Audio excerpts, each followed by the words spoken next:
Guys आज का session बहुत इंटरेस्टिंग है। जो हम क्वेश्चंस करने वाले बेटा ये एनसीईआरटी में नहीं मिलने वाले आप लोगों को। अब बेटा अगर आप सोचोगे सर फिर तो एग्जाम में भी नहीं आएंगे, तो ऐसा बिल्कुल नहीं है। और मैंने आपको स्टार्टिंग में बताया चैप्टर बहुत इंपॉर्टेंट है, एग्जाम में भले ही ना आए, ये आपको रियल लाइफ में बहुत कुछ आएगा। देखिए क्वेश्चन पढ़िए क्या दिया हुआ है। If a man sales his bags for 720 rupees he would face a loss, वो लूज लिखा है, ही वुड लूज 25%, ठीक है।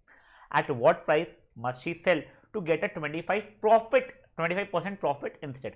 देखिए बिजनेस है, प्रॉफिट करना है। अभी कुछ तो भी मैं ला रहा होगा, बेच रहा होगा, उसे रियलाइज होगा अच्छा मेरे को तो लॉस हो रहा है 25% का।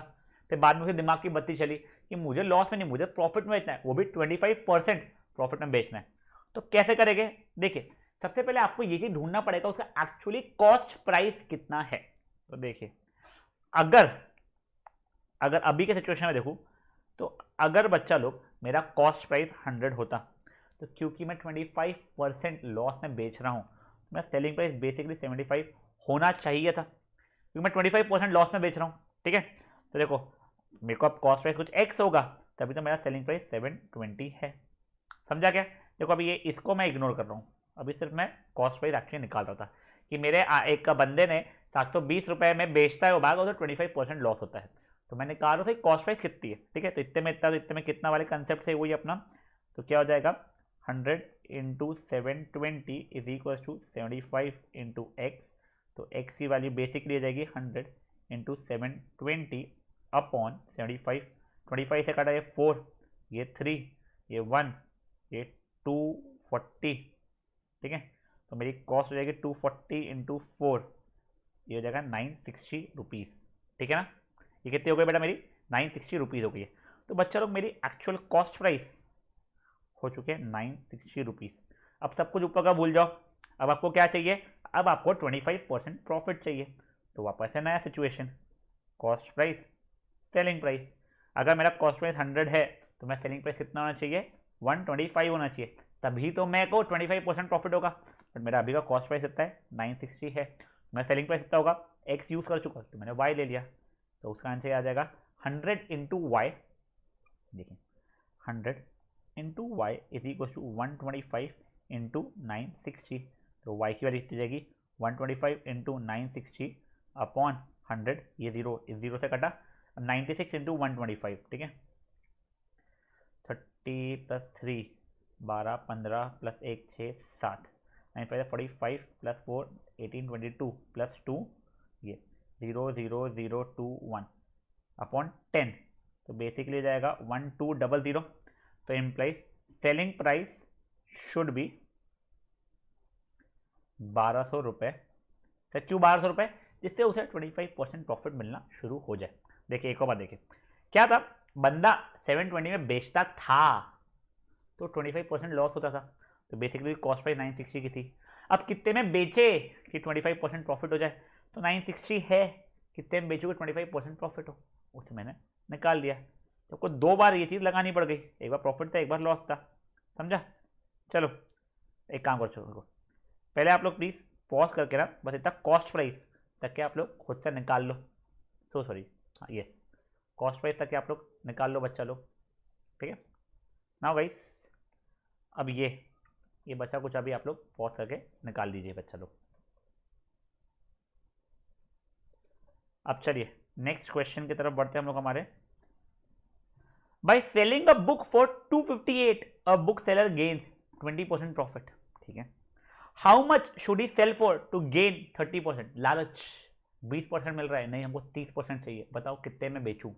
कोई बात नहीं, सब बिजनेस प्रॉफिट ले करते हैं। देखिए अगर 100 कॉस्ट प्राइस है तो बेसिकली मेरा सेलिंग प्राइस अभी 120 है, 20% प्रॉफिट है। तो वो अगर कॉस्ट प्राइस मेरा एक्स होगा तो मेरा सेलिंग प्राइस कितना हो जाएगा बेटा 258 रहेगा, ठीक है, जो दिया हुआ है। इतने में इतना तो इतने में कितना, तो 120 into X is equal to 258 into 100।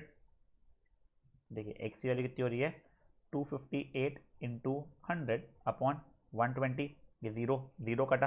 अब बच्चा ये 3 से कट रहा है क्या, 715, यस 3 से कट रहा है 86, ठीक है, 1824 वो 18 गया 60, यस।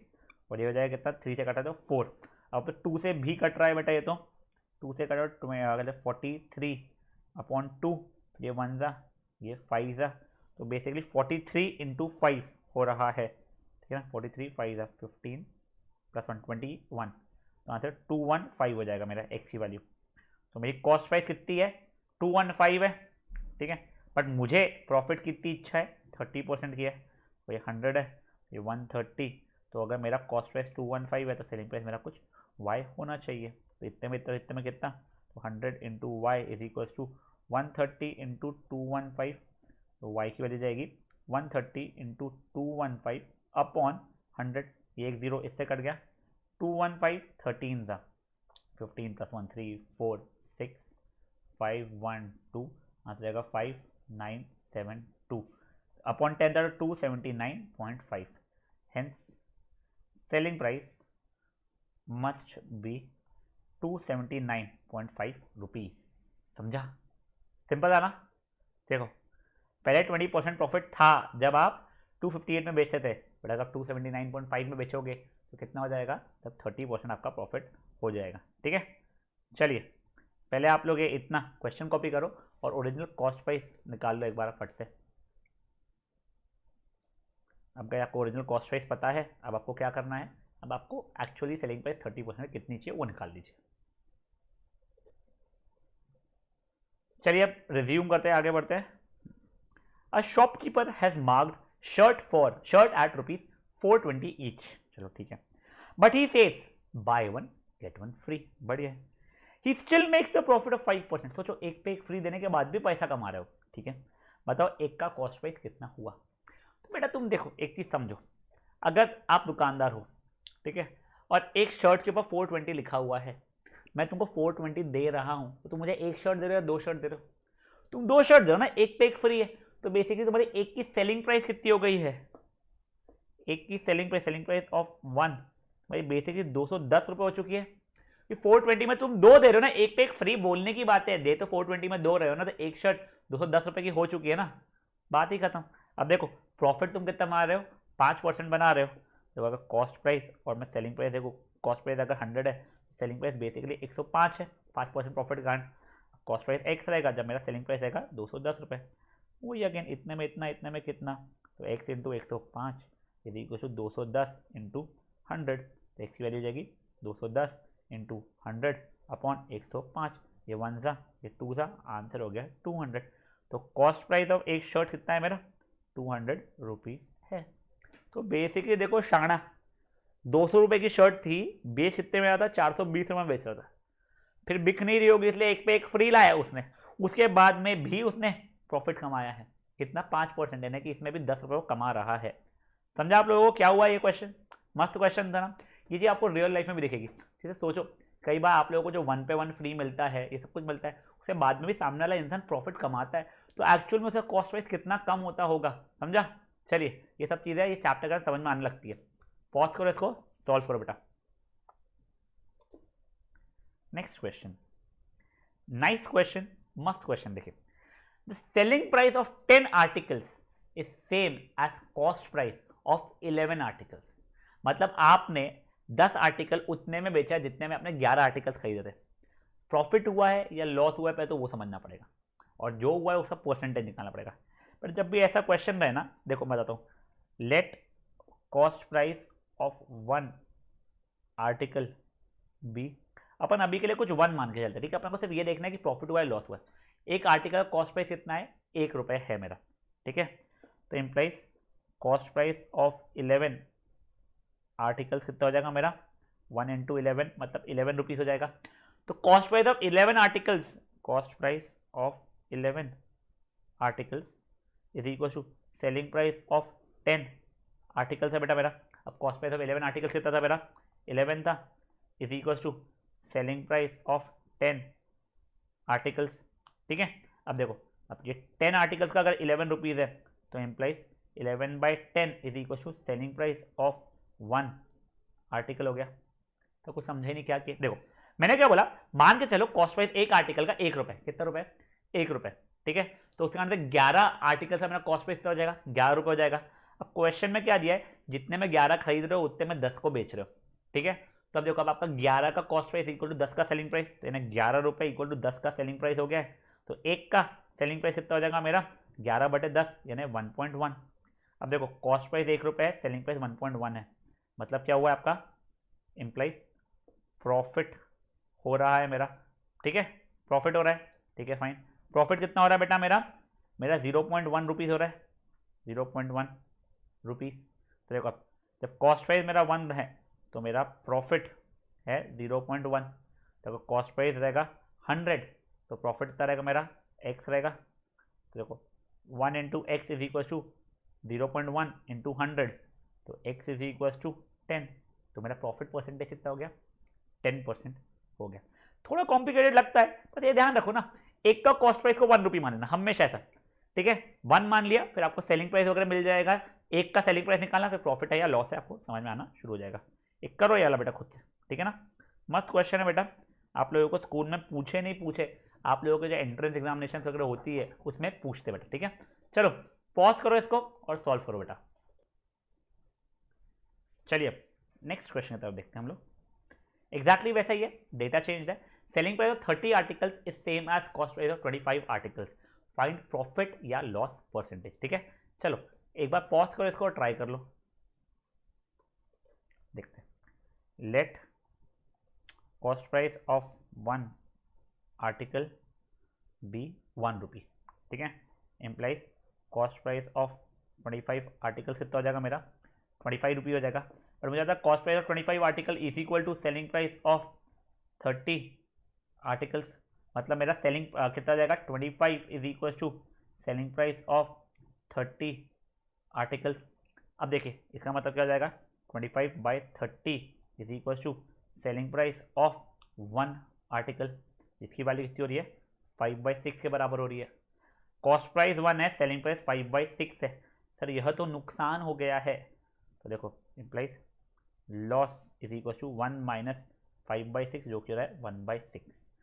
तब देखिए कॉस्ट प्राइस और मेरा लॉस, कॉस्ट प्राइस अगर 1 है मेरा तो लॉस मेरा 1/6 हो रहा है, तो भैया कॉस्ट प्राइस मेरा 100 रहेगा तो लॉस मेरा x होगा, तो x इंटू 1 लिख नहीं रहा हूँ, तो 1/6 इंटू 100 जो कि 50/3 हो रहा है, जो कि 16.66% हो गया है।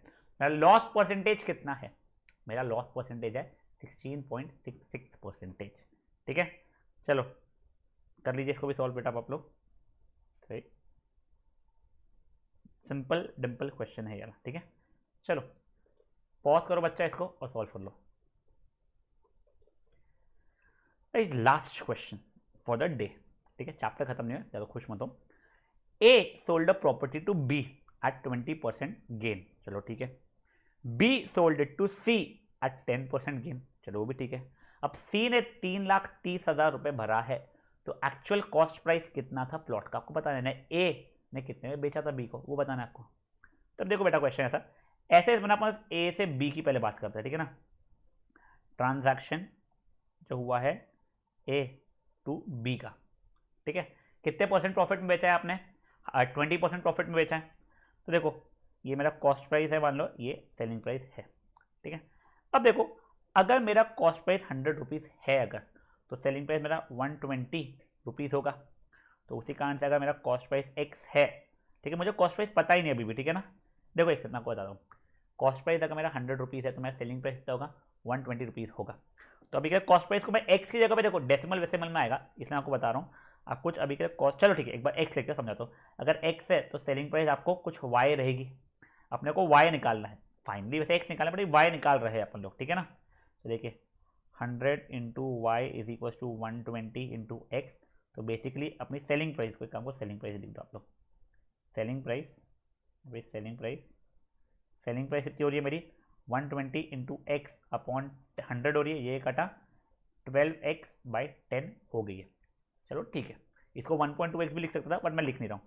अब मैं बी से सी का ट्रांजैक्शन देख रहा हूँ, ट्रांजैक्शन बी से सी का, ठीक है, तो कॉस्ट प्राइस सेलिंग प्राइस, अब उसने कितने प्रॉफिट में बेचा है 10% प्रॉफिट में बेचा है, तो कॉस्ट प्राइस होता 100, तो सेलिंग प्राइस कितना होना चाहिए था बच्चा उसका, तो सेलिंग प्राइस होता 110। इसका एक्चुअल कॉस्ट प्राइस कितना है 12/10x है। क्यों सर, बेटा बी ने जितने में खरीदा है, देखो ए ने बी को बेचा है तो बी ने खरीदा, बी के तो कॉस्ट प्राइस कितना हो गया है 12/10x हो गया, तो उसका सेलिंग प्राइस कितना रहेगा, इसमें सेलिंग प्राइस दिया हुआ है, कितने में बेचा है बी ने सी को, 3,30,000 में, 3,30,000 में, तो इतने में तो इतने में कितना, तो 100 इंटू 33,000,000 इक्वल टू 12/10 इंटू 110, ये मेरा कट गया, अरे एक्स आ गया, हाँ तो ये रहा एक्स मेरा। तो देखिए भाई 33,000,000 is equals to 12x into 11, तो ये दोनों को नीचे ला रहा हूँ, या 12 11 का करना है, चल छोड़ा ना, 33,000,000 upon 11 into 12 is equals to X, ये 1 जा हुआ, ये 3,000,000 हुआ। अब देखो पहले तो 3 से कट रहा है बच्चा लोग, ये तो जाएगा 1,000,000 और ये जाएगा 4, ये 4 1 जा, ये 4 2 5,000,000, मतलब x की वैल्यू कितनी हो गई, 2,50,000 हो गई। तो इम्प्लाइज कॉस्ट प्राइस जो कि मेरा x था वो कितना हो गया, ₹2,50,000 हो गया। देखो एक बार समझाता हूँ बेटा मैं, आपका A ने B को बेचा, तो A के लिए कॉस्ट प्राइस मान लो x था, तो आपने वहां से सेलिंग प्राइस निकाला, तो आपका 12/10x आया। अब B को सेल किया था, मतलब B ने खरीदा है, तो B ने कितने में खरीदा है, 12/10x में खरीदा है, और उसने C को बेचा है कितने, 3,30,000 में बेचा है, ठीक है, 10% प्रॉफिट था, तो उससे सॉल्व किया तो मेरी x की वैल्यू आ गई, मुझे रिक्वायर्ड था कॉस्ट प्राइस था, और कॉस्ट प्राइस मेरा x ही था, तो मेरी आंसर फाइनली आना शुरू हो गया। समझा, थोड़ा कॉम्प्लिकेटेड क्वेश्चन है बेटा, एग्जाम में पूछने के चांसेस कंपेरेटिवली कम है, बट ये सब चीजें रियल लाइफ में बहुत होती है बेटा। कैसे जो लोग ट्रेडर होते हैं ना, यहां से लिया यहां पे बेचा, ये लोग वो काम करते हैं, ठीक है। चलो ये करो पॉज, इसको करो एक बार सॉल्व। ये देख लीजिए बी से सी का ट्रांजैक्शन का भी एक बार, सॉरी यस, ये इतना भी आप देख लीजिए बच्चा लोग। चलिए गाइस, इससे रिलेटेड जो क्वेश्चंस रहेंगे आपको होमवर्क में, वो प्लीज कर लीजिएगा। नेक्स्ट सेशन में मिलते हैं, बाय गाइस।